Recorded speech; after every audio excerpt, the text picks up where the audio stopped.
There are some restrictions, like certain types of options can't be inside of IRAs. There's certain types of hard assets, like land and things like that. Now, there is the ability, and I know we're kind of going off subject, but there is the ability to buy real estate and things like that inside your IRA. I don't recommend it at all, but some people have done that in the past. Happy to explain why. I don't recommend it later if you'd like.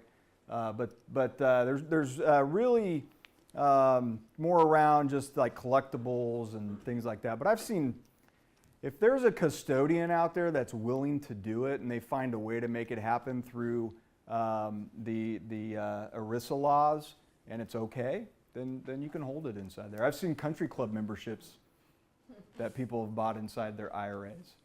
Yeah. Yeah, I think one other important investment distinction between 401k plans and individual retirement accounts is 401k plans typically have a defined set of investments that are defined by the employer. So with a bigger employer, you're going to have a lot more investments to choose from. But with an IRA, you have almost the whole investable universe, other than I don't think you can sell options inside an IRA. Yeah, you can do like covered call options, Right. but you can't just have a pure option account. But you have inside access it. to within an IRA to the whole investable universe Yeah. for the most part. Yeah. Yeah, your IRA's got a lot more flexibility, and that's why people, we'll talk about a rollover. Whoops. So let's go back to IRAs. So an IRA now allows you to put $5,500 per year, same as a Roth IRA, so those are both the same, $5,500, and then you also have a $1,000 catch-up provision for those over age of 50.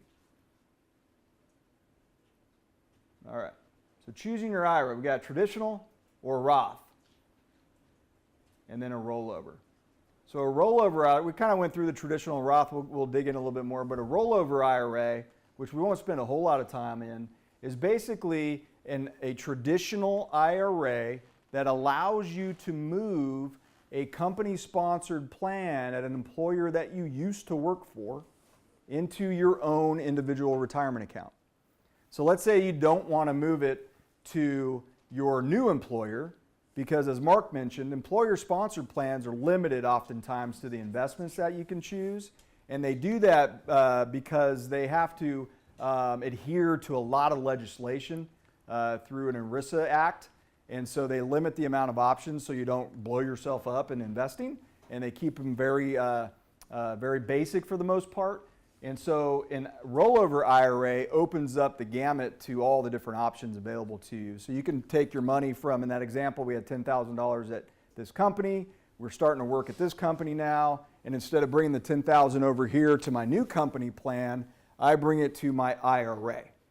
And so I could roll that money over and place it into my individual retirement account. And you can invest whatever you want. If you want to buy Apple, if you want to buy General Electric, if you want to buy Costco, you could buy stocks in there, bonds, mutual funds, a lot of different things. And so it gives you a lot more flexibility. Yes?